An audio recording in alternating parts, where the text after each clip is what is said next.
Aanstaande zondag 14 april opent het IJsselsteinse Museum De Peelstreek de deuren weer voor het grote publiek. Iedereen kan kosteloos een kijkje komen nemen. Mensen die graag een keer kennis willen komen maken, voor een even binnen willen lopen, de ideale gelegenheid.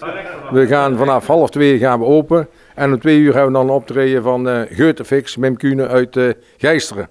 De vrijwilligers van het museum zijn druk bezig geweest om alles in het museum klaar te maken voor de opening.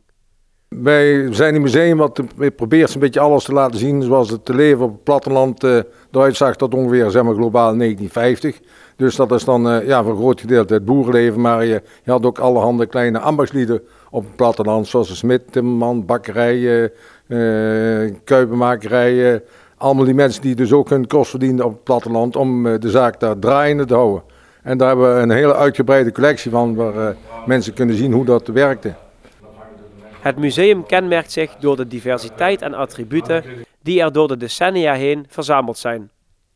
Nou, de meeste attributen zijn in de loop van de tijd, voor de oprichting van het museum en naderhand, zijn verzameld door Jan Hoebe en zijn trouwe metgezel Sjaak Flipsen.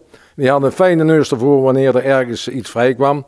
Maar wanneer ergens een boerderij helemaal leeg kwam te staan omdat de laatste erfgenaam helaas gestorven was, dan bleef er allerhande spullen over en de familie zei, ja, wat moeten we met die rommel?